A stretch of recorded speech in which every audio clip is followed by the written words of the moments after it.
Back in the olden days when I was young and idealistic and the World Wide Web was just a glimmer in Tim Berners-Lee's eye, I decided to enrich the world with my amazingly insightful opinion by submitting a letter to the editor of my local rag. You see, boys and girls, back then if you wanted to brandish your opinion to the world, you had to write it on a piece of paper, put it in an envelope, address it, buy a stamp and stick it on, then post it. Then sit there with your fingers crossed, hoping the newspaper editor would select it for publication.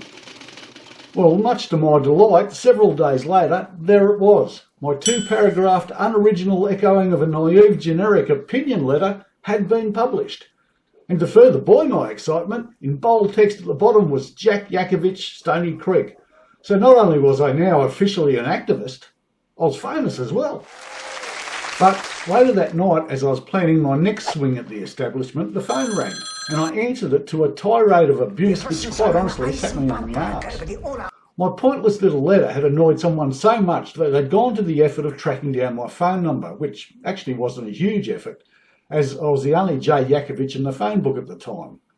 So it was all the way back then that I first realised that no matter how noble or even innocent your intentions, publishing something to the world can have negative consequences.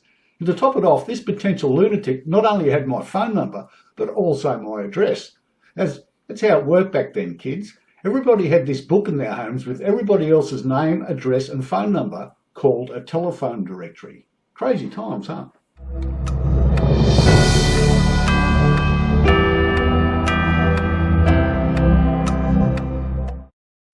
If a bully bullies in a forest and there's nobody there to hear them, is it bullying? What if a bum on the street randomly yells abuse at you? Would you care? Well, that's how it works on the internet. Random bums yelling abuse in a forest. Is it even bullying? And if somehow it was, then why would you care?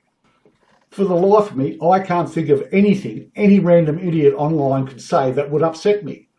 Any negative response I get from any of my videos, blogs, posts or OnlyFans, I simply analyse intent and motive and go from there. If it can be of any value, I may take it on board. But if it's someone just trying to be a dick, I'll pin them to a corkboard and slowly pull their wings off. Honestly, it shouldn't take much in the way of emotional intelligence to realise that when somebody, anybody, resorts to insults, threats or abuse, they've run out of ideas. They're either not very smart or their argument sucks, or both. Or they're simply just dickheads. Unless you're sick or retarded, then how could this possibly upset you? I personally delight in tangling them up in their own argument and watch them disappear into the ether. Now, I'm not suggesting you attempt this, as I've been at it since the chat rooms of '97 and it's pretty obvious that not many people can.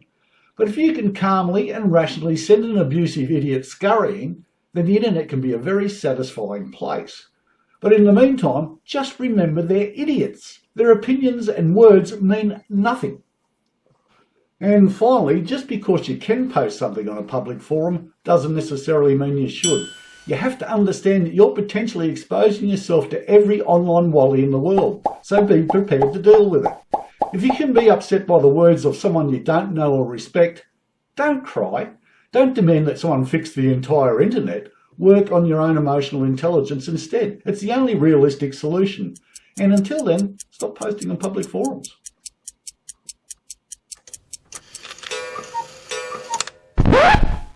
Oh, and just a footnote, someone questioning your opinion or presenting an opposing point of view isn't bullying.